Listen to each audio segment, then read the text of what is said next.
What's going on, guys? It's time for Apollo, Catalyst, Impulsion, and Radium, which is Acer, which is not the brand of peripherals. But anyway, Shopkeeper Dog versus Steven. Dog got absolutely destroyed, so I hope to see some redemption for him. He is our yellow Terran in the bottom right, and Steven is in the top left. He's not teal. I think he is cyan. Yeah, cyan Protoss in the top left. There you go. This is Necron's favorite color, so happy birthday, Necron. Actually, Necron's birthday is in March. It's March 29th. I will never forget it. So, but also his birthday is every day. So happy birthday, Necron. All right, I'm looking forward to. This is Apollo by Biddy B. This is an interesting map. I like it. I like the overall design of it for sure. I think he said that the expansion layout is based on Cold Sweat, but obviously it's a space platform map. The one thing I will say is, even though this map has some very interesting tiles, you know, like it comes out here and it's all like snowy and stuff, and he's mixing tile sets as he likes to do with his custom tile work. I do think that we have a preponderance, a plurality, a bizarre amount of space platform maps. You know, there's obviously Alpha XY got made semi-recently, and has been being played fairly frequently as far as the games that are cast on this channel go. What else? We have Radium, which got played earlier in this series in the last video, which I always link the previous episode in the description, by the way, in case you want to see it. There's Aegis and Catalyst, both Veek 7 maps. Those are both platform maps.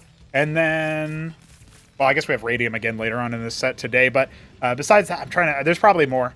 You know, there's always more. Rage Slave is one that's, I try to make it more asteroidal.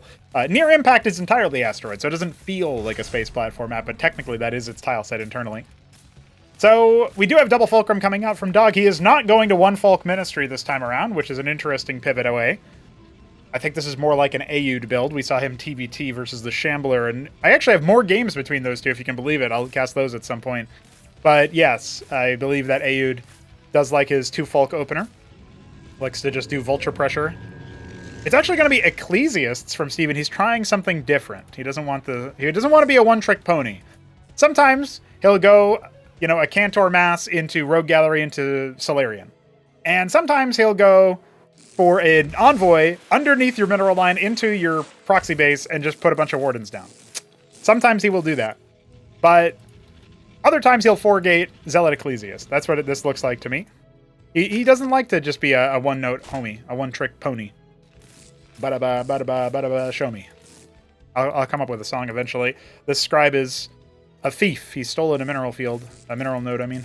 An entire mineral field. Just pick up the whole thing and walk away. I was watching some of that Evo mod, the Starcraft Evo mod, where it puts a deranged version of Brood War into Starcraft 2. I say deranged because they had to make it weird to... They don't change the economy or anything. They changed Brood War races to be more economic. And they also have a bunch of weird stuff like everything does more... Brood War units do more damage to shields or something. There's like weird stuff where they tried to piggyback off of the StarCraft 2 game mechanics. Because, you know, it's a StarCraft 2 mod, in air quotes, you know, game mode or whatever. It's a StarCraft 2 data pack. So it's built on the StarCraft 2 engine and the peculiarities and stuff like that. Apparently, they have replay bugs too. They have a bug where if you just try to seek in the replay, it just crashes, which is kind of funny. But you know, I am sympathetic to those guys. I feel like, yeah, I know what you're dealing with, brother. But okay, we're actually going Zealot Ecclesiast Legionnaire. This is an interesting combo. It hasn't really moved out yet. But yeah, I was just watching that and I was thinking to myself, that reminded me of the Warcraft versus StarCraft 2 race, the Warcraft 3 versus StarCraft 2. I honestly, like, as goofy as that is, and as much as it makes absolutely no sense, like, there's part of me that that's kind of feeling like, we should add orcs. Not Warcraft 3 orcs, just orcs, and, you know, my own orc race. I don't know. There's orcs in space. That could be a thing. But I'm not doing that yet. I'm not committing to that. But hey, iScript developments have been going well. Eventually we'll have the Ascozi. I'll say most of February is going to be like Ascozi development. Most of March going to be Ascozi development. So keep your eyes out for that. I guess like maybe the last half of February and all of March. Ooh, oh, the last moment of the debuff. Hey, the Talos Scout's 4-gate though, and the Nexus is pretty young. I feel like this Blackjack count is going to just eviscerate this army. I could be wrong. The Ecclesiasts and the Zealots combined could end up being pretty useful. So let's see what we end up seeing. I don't know. This blackjack count is pretty high. 14 blackjacks. More than the melee units that Steven has. And he's going to sacrifice one Legionnaire. We see how fast it dies. He's going to go up for a spread and try to surround. Not a bad shout. Not a bad move. The Talus is here to soak up some damage as well. Oh, they were doing some pretty good damage to the blackjacks. This might actually be enough. I feel like Dog running out. Yeah, I think he moved a little bit too far forward. That was a really good setup for Steven. He is going to take a third game here, it looks like. Yeah, GG has to be called. Well, okay, Zealot Ecclesius doesn't suck, and the Legionnaires used as chaff or something in that engagement. I thought for sure 14 blackjacks were going to be enough there. I don't know if it was some weird like single fire, like not focus fire thing going on. Obviously, the Ecclesiasts do give you a lot of extra shields, so there is that to think about as well. Anyway, that's what I got for you for that game. We're moving swiftly on to game 4, which is actually game 2 in this game. Red Terran in the bottom left is Shopkeeper Dog. Steven is our Necron in the top right. He is Cyan. Oh, he's electric blue. Never mind. God damn it, Necron. It's not even your birthday. Asshole. So, I do think that Steven he's rocking out right now. He's up 3-0. The question is, will Dog take a dub? He technically, listen, there's this game, and then there's 2 more after.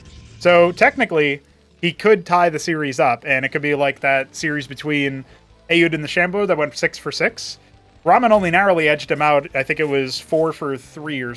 No, I think 4 for 2 in their 6-game set. So Steven is looking pretty good for winning his first set of casted games, like the majority of them or whatever, in the channel. So I'll give him a hats off there. Give him a big ups. Big ups. But that being said, he is going up against a 1 Folk so far. We'll see if he ends up going up against a 2 Folk. I'm liking what I'm seeing from Steven. I think we need more Protoss players. That doesn't mean I want people to switch off from their existing race, mind you. I think we need an influx of new homies who are willing to play a given race. That would be splendid. I think he's probably spending too many workers on the chase of that scribe, but you know, that's just for my liking. I think you got to get out of the super early game without losing too much to the worker harassment. If you can. Oh, Gateway Lattice. All right, Steven's feeling creative. He went 4-gate, Zealot Ecclesius, Legionnaire 1. That was after his other antics. He's going to try Gateway Lattice, see if he can win that way as well. It's going to be 2-gate Lattice, in fact. Depends on what he pairs with this, I guess. It feels like the Manifold, Armor Pen aura isn't super significant, but I guess if you're going like Zealot Ecclesiast, that could do the trick. Interesting choices. That Mason is going to live with a whopping 1 health after 2 hits. I can't believe it. Beautiful. A couple vultures on the way. So it is 2 Folk from Dog. And it's time for me to take a sip. This is Catalyst by Veek 7, the map that we are on. Very interesting stuff there. Love to see more antics. Oh, a Golem. All right. I see you. I think Golems are really good, but I do think that they are best versus like splash compositions, and that is not what we're seeing come out of Dog. In fact, that's not really what you see out of Terran until the Phalanxes show up. Oh, he's actually going to dive forward. This could be really risky here for our Protoss player. He's got a Scribe to help Battle Worker. The Golem is out. He's going to try his best. I guess the dead Ecclesiast helps a little bit there. Oh, yeah, that Ecclesiast should be dead, but it looks like Dog had a misclick. That manages the Ecclesiast count quite a bit. More have arrived. The odds of them breaking through the Golem are pretty slim, it feels like, but I don't know. This is looking pretty dangerous. Oh, the move out with the Scribes. He loses 2 of them, but that's a 3rd. Yeah, being tricksy. Okay, Dog is definitely running roughshod around him. This looks like maybe Dog has found the answer. Just wait for my opponent to make a lattice. 2 of these vultures are so low. We've got more of them coming. Oh, 4 of them are coming. Holy moly. And now it feels like he's got enough that he can break through it. Yeah, Steven will call GG. GG won! He got 1! He was so excited. No, I think that was probably just a typo. All right, dog's on the board. I repeat, dog is on the board. Let's get him in that next game. All right, we are on to Impulsion, a BDB map. Unfortunately for the map authors, when we have like super fast games, I mean, those are, I'm sure they're fun for some spectators and stuff. Like I find them fine to cast and to look at, but I will understand if like the mappers are like, fuck, I really wanted to see a really big long game where my map gets used and I get some feedback as a result, and yeah, stuff like that. But hey, you win some, you lose some. Steven has sent one of his first scribes out to, yeah, he wants to see if he can sneak into the main base by the side and drop something. I guess we'll see if he can. I mean, the Mason is going to move out, so his scribe will be seen. He's kind of counting on the fact that dog hasn't really been scouting super fast. I don't know, if I'm dog, I'm thinking that's a very fast scribe, and then when the scribe doesn't arrive in my base, I'm thinking that's peculiar. Dude, he's proxying everything. Holy moly. Steven is a gamer. As soon as this Mason arrives, he's going to just pull the boys, but is that going to be long enough for a Warden to finish? 40 seconds for those puppers. And only one of them. Steven could drop another one, but he's not right now. I feel like he kind of needs to put down a gateway or something. Like, even if he puts it down in here, that's still more threat, right? There's another Warden. And now he's definitely showing himself there. There's more Wardens. What does dog do? He's going to pinch off a couple. I think he thinks these are the first ones. That is not the case. Vulture nearly complete. This Warden is going to finish, though. If I'm Steven, I'm definitely concerned about the Vulture. He needs to snipe that one down first. The Masons will probably do the job. Will they? They're going to finish one of them, but okay, so he ends up losing a lot. He should have probably pulled more Masons at this point. This almost never happens in Cosmonarchy, so I don't think it's really mapped out what you should do. Okay, well, that was a real fast one there. Okay, well, I think what you do is you don't let the man just build in your base for sure. You got to be cognizant of that. Again, nobody does it. Steven is doing dirty things in this game, but just things in general, like the Cantor spam, the Kabbalist run-bys, the, you know, the Envoy. That's 2 games in this series he won with Wardens. That's bizarre. But yeah, Steven is definitely a gamer who people are not counting on, per se. People are not expecting the strategies to happen in that way. We're back on Radium, the same way we started this set on. The longer of the games that we've casted between these two, we'll see if we get a similarly lengthy one this time around. Shopkeeper Dog is in the top right, and this looks to me like it is Maya Blue. Oh, Arrow. Okay, I'll try to remember this little patch of thing here. I thought it was Glacial, and I was like, that's too faded. Now I know that's Arrow. And down here, I'm going to say this is Golden Brown Protoss, but it's Light Olive. I think that's the same thing that got me the last time. I am going to have to look at those side by side. I don't even know how to guess those colors. Anyway, I may have been disgraced by not guessing the colors correctly, but I didn't lose 2 games to Wardens. So, you know, I probably would have lost a lot sooner than Shopkeeper Dog did in the... Well, maybe, I don't even know. My strategies are very different than Dog's, so maybe I would catch a surprise early game win or something, but I feel like that game on... It wasn't Impulsion, it was... No, Impulsion was the map we just saw.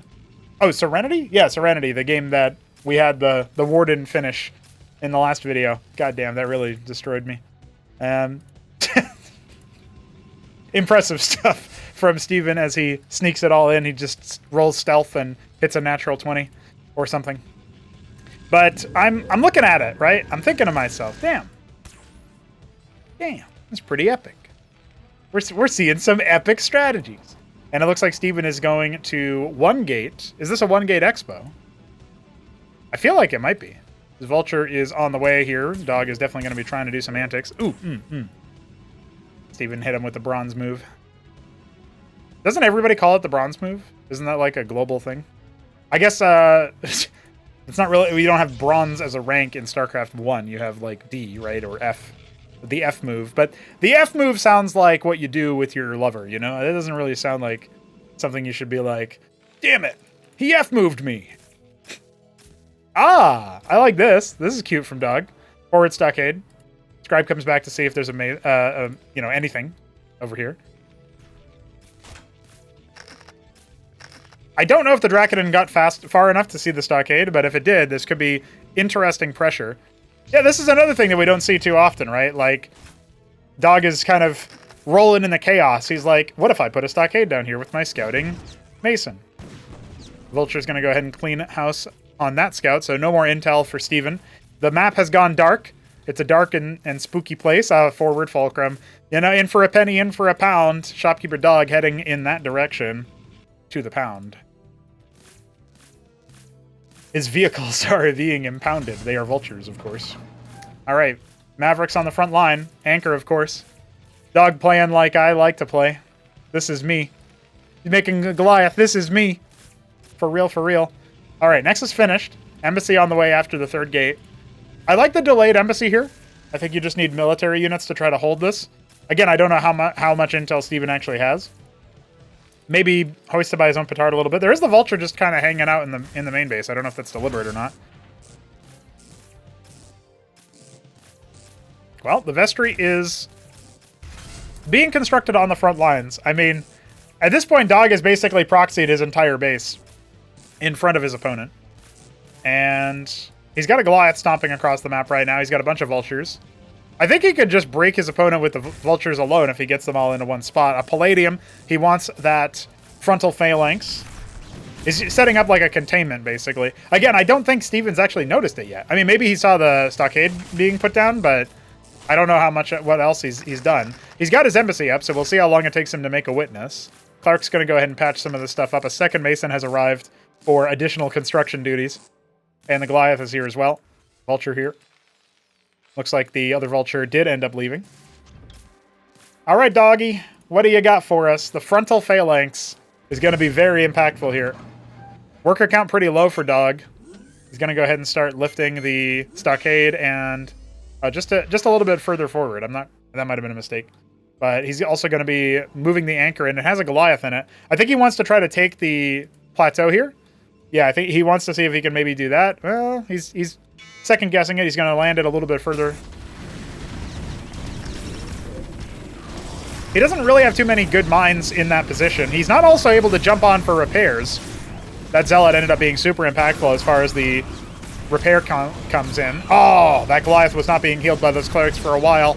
This might still be fought back, but it does look like a winning engagement for the Terran. His healers are so impactful. The Scribes triggering the mine, that might be enough to jump on the Phalanx. Is it going to be enough to actually kill it, though? We got more Zealots coming in from the front line. There's going to be another round of speed boosts come out as that Ecclesias dies. The Scribes are still sweeping mines, and that Goliath is right on top of one as well. This could start falling to pieces here. He's only got the one Phalanx, but he's being healed by a lot of clerics. Only one of them going down, finally. Oh, I think he's just barely held it. And now if he can get into a position where he can deploy with those phalanxes, he can really be in for a swing. Let's see, though. It's still a tight margin. He attacks his own stockade by mistake there. Definitely a problem. Splattering these Dracodons is what needs to happen next. One phalanx dies. The other one is done. And a Goliath is in production on the local Fulcrum. This is such a tight hold. But again, I think Dog has a little bit of an edge here. He doesn't want to splash his own units. Even going as far as abandoning the deployment of the Phalanx for that. Lattice on the front lines? I don't know about that. That might have been an attempted Warden.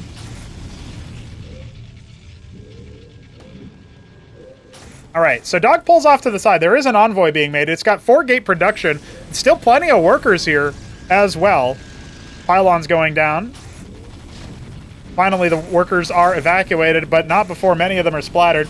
And the Wardens will go down soon. Not going to be able to finish. Not going to be able to be canceled either. Lattice does. We got more Mavericks and Hurricanes coming out. Still no expansion from our Dog. And it looks like we're going to Zealot Bomb on top of the Phalanx. Might even be considered as overkill right now, because what is he really going to be able to do? The Witness has been out here detecting. A Stockade going to go ahead and float over here to see what's happening and reveal what the plan. The Zealots are going to unload successfully. There's no sieged Phalanx to actually do anything here. And the Goliaths are going to be doing their best to hold the line, but they are being brought down. Or are they? The healing is too powerful. The focus fire not there for Steven. And the Goliaths reign supreme. I think he needed to be able to either kill the healers, was this cleric very, very low, or he needed to be able to focus fire the Goliaths, and neither one ended up happening. That's a dead envoy. Insult to injury. He's got 5 gates producing nonstop.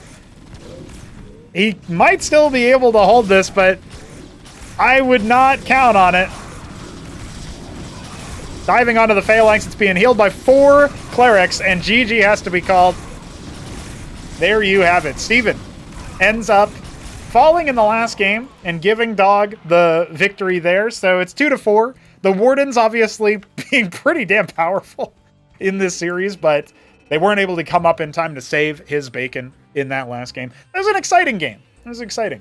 I liked that Dog was... He was fighting a 2-base Protoss, and he just had to sustain his way through it, despite having way less income, you know what I mean? So definitely an interesting choice there. I think Steven could have been in a very winning position if he had either picked the Clerics, you know, earlier in the fight, or, you know, used the Striders to target them down while the Zealots kind of just occupied the enemy, and the Ecclesiasts did their best to keep the Zealots alive with their heals. That could have definitely done the trick, but nonetheless, we find ourselves in an interesting position after all.